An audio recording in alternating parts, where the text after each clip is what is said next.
Pernah kepikiran nggak sih gimana caranya nomor kartu kredit kita tetap aman waktu belanja online? Atau gimana pesan pribadi kita nggak bisa diintip orang lain?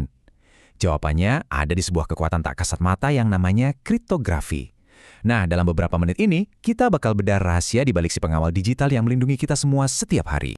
Oke, kita langsung aja ke masalah utamanya. Setiap kali data kita dikirim dari satu tempat ke tempat lain, selalu ada resiko di tengah jalan. Gambar ini nunjukin mimpi buruk kita semua di internet. Ada penyerang yang ngintai, siap buat nyuri informasi kita. Jadi, pertanyaannya sekarang bukan lagi apa ada yang nguping, tapi siapa yang nguping. Di dunia digital ini, mulai dari peretas sampai perusahaan besar, banyak yang pengen data kita. Ini serius, taruhannya gede banget. Nah, biar kita bisa aman, kita mesti kenal dulu sama musuhnya. Kita mulai dari ancaman yang paling dasar, penjegatan atau interception. Gampangnya gini, penjegatan itu kayak pembajakan digital. Bayangin aja, ada kurir bawa surat rahasia buat kamu, di tengah jalan dirampok. Nah, kayak gitulah yang terjadi sama data kita. Dan inilah musuh utama yang mau kita kalahkan. Terus gimana dong cara ngelawan pembajakan digital ini? Jawabannya, ternyata udah ada dari zaman dulu loh. Kita bakal pakai senjata kuno yang sekarang jadi super modern, kriptografi, seni menjaga rahasia yang usianya udah ribuan tahun. Asal namanya aja udah ngejelasin semuanya. Kryptos itu artinya tersembunyi, dan graphein itu artinya menulis. Jadi secara harfiah ya tulisan tersembunyi. Tujuannya jelas, buat ngirim pesan secara rahasia. Oke, biar ngerti cara kerjanya, ada dua istilah penting yang harus kita tahu. Yang pertama, plain text. Ini simple banget. Ini ya pesan asli kamu yang bisa dibaca semua orang.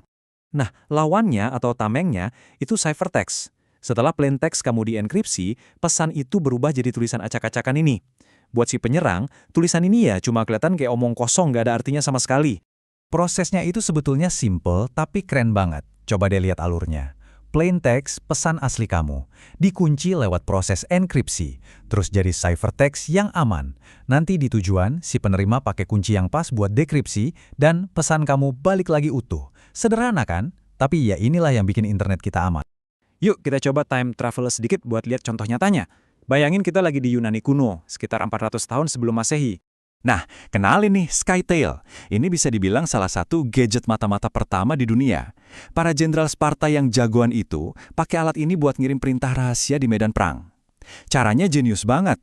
Mereka ngelilitin gulungan kulit di tongkat dengan ukuran yang pas banget. Jadi pesennya ditulis di kulit itu pas lagi dililitin di tongkat. Misalnya, bunuh raja besok tengah malam. Tapi pas gulungan kulitnya dilepas, pesennya jadi acak adul kayak gini. Nggak bisa dibaca sama sekali. Cuma orang yang punya tongkat dengan diameter yang persis sama yang bisa ngelilitin lagi dan baca pesannya. Nah, ini dia ciphertext versi kuno. Oke, sekarang kita lompat. Fast forward 2500 tahun ke depan. Tongkat sama kulit udah diganti sama algoritma dan komputer. Prinsipnya sih sama, tapi level permainannya udah beda jauh. Selamat datang di era kriptografi digital. Yang pertama, ada kriptografi kunci simetris. Anggap aja ini kayak kamu sama temenmu punya satu kunci rumah yang sama.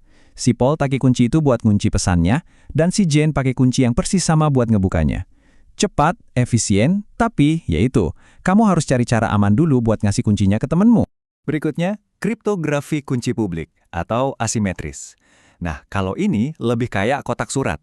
Siapapun bisa pakai kunci publik kamu yang emang sengaja disebar buat masukin surat ke kotak pos kamu. Tapi, cuma kamu yang punya kunci privat buat ngebuka kotak pos itu. Ini keren banget karena bisa mecahin masalah gimana caranya bagi-bagi kunci dengan aman. Terus yang ketiga ada yang namanya fungsi hash. Ini agak beda nih.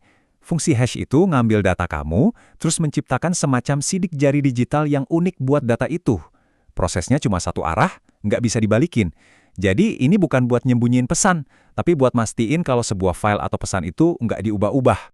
Nah, disinilah kita sadar kalau kriptografi itu lebih dari sekedar tulisan rahasia. Ternyata kemampuannya bukan cuma buat nyembunyiin sesuatu, tapi juga buat ngebangun fondasi yang penting banget di dunia digital, kepercayaan. Kriptografi modern itu ngasih kita 4 pilar kepercayaan. 1. Kerahasiaan. Ya jelas, pesan kamu tetap rahasia. 2. Integritas. Pesan kamu dijamin nggak diutak-atik di tengah jalan. 3. Otentikasi. Kamu tahu pasti siapa pengirimnya. Dan 4. Nirsangkal. Si pengirim nggak bisa ngelak kalau dia ngirim pesan itu. Ini kayak tanda tangan digital yang nggak bisa dipalsuin. Coba kita lihat lebih dalam.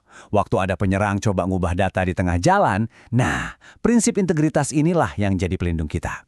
Fungsi hash yang tadi kita bahas misalnya bisa langsung tahu kalau ada perubahan sekecil apapun.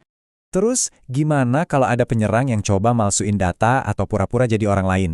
Disinilah autentikasi beraksi. Kriptografi kunci publik jago banget buat urusan ini. Buat mastiin kamu ngobrol sama orang yang bener. Jadi, kalau ada satu hal yang perlu diingat dari semua ini, ingat aja ini. Setiap kali kamu belanja online, kirim pesan, atau browsing situs yang aman, ada pahlawan tanpa tanda jasa yang lagi kerja di belakang layar. Kriptografi itu ibarat arsitektur kepercayaan yang jadi penopang seluruh dunia digital kita. Dan ini yang membawa kita ke ujung tanduk masa depan. Teknologi baru kayak komputer kuantum itu punya potensi buat ngehancurin semua kunci digital yang kita punya sekarang. Ini kayak perlombaan senjata digital yang gak ada habisnya. Jadi pertanyaannya sekarang bukan lagi apa kita butuh kriptografi, tapi gimana kita bisa menciptakan kriptografi generasi baru yang tahan banting di masa depan. Karena ya seluruh dunia digital kita bergantung sama itu.